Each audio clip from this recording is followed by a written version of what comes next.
So hey guys இந்த ரீடிங்கில் வந்து பார்த்தீங்க அப்படின்னா we are going to see that so உங்கள் பர்சன் ரைட் now உங்ககிட்ட என்ன ஒரு சில விஷயம் வந்து ஷேர் பண்ணணும்னு நினைக்கிறாங்க அப்படின்றத பற்றி நம்ம ஒரு டீட்டெயில் பிக்ஷனாக வந்து பார்க்கலாம். So before starting the reading so guys please do like and subscribe, please give support.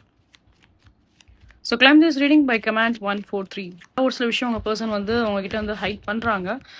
But இங்கே நம்ம வந்து பார்த்தோம் அப்படின்னா ஓகே ஸோ ஏதாவது ஒரு சில நோ கான்டாக்ட் கைண்ட் ஆஃப் சுச்சுவேஷன்ஸாகவும் இருக்கலாம். சில பேருக்கு வந்து உங்கள் பர்சன் வந்து அவங்களோட ஒரு பிஸி ஸ்கெடியூலில் அவங்களோட கரியர் லைஃப்பில் அவங்க வந்து ஃபோக்கஸ் பண்ணுறாங்க அப்படின்ற மாதிரி தான் இருக்குது. ஸோ அதனால இவங்களோட ஃபீலிங்ஸாக இருக்கட்டும், இவங்க என்ன ஆக்சுவலாக அவங்கள பற்றி வந்து ஃபீல் பண்ணுறாங்க, இவங்களோட ஆக்சுவல் இன்டென்ஷன் என்ன, ஸோ அதை பற்றி எதுவுமே அவங்க வந்து ரிவீல் பண்ணாமல் தான் வந்து இருக்காங்க. ஸோ மோஸ்ட் ப்ராபப்லி இங்கே நம்ம வந்து பார்த்தோம் அப்படின்னா அவங்க இப்போதைக்கு எமோஷன்ஸ் லெவலோட அவங்களோட மெட்டீரியலிஸ்டிக் லெவல் என்னவோ அதில் தான் வந்து ஃபோக்கஸ் பண்ணுறாங்க அப்படின்னு தான் சொல்ல முடியும். பட் இவங்க வந்து லைக் இவங்களோட கான்வர்ஷன் வந்து இங்கே ஒரு லெசர் கான்வர்ஷனாக இருந்தால் கூட பட் நீங்கள் வந்துட்டு லைக் உங்களோட பர்சனல் லைஃப்பை வந்து நீங்கள் ஃபோக்கஸ் பண்ணுறதா இருக்கட்டும், ஸோ இவங்களோட மெசேஜ்க்காக நீங்கள் வந்து எதுவுமே வந்து ஒரு வெயிட் நீங்கள் வந்து இங்கே மேக்ஸிமம் நீங்கள் யாருமே வந்து வெயிட் பண்ணல. ஸோ நீங்களாம் இந்த பர்சன் கிட்ட வந்துட்டு லைக் ஒரு அட்டென்ஷன் கிரியேட் பண்ணுற மாதிரி நீங்கள் எதுவுமே நீங்கள் அஸ் அ வியூவர் நீங்கள் யாருமே அதை பண்ணலை அப்படிங்கிறப்போ ஸோ இவங்களுக்கு என்னன்னா லைக் சம்ஹவ் ஏதோ ஒரு மாதிரி டவுட்ஃபுல்லாக தான் இந்த பர்சன் வந்து ஃபீல் பண்ணுறாங்க.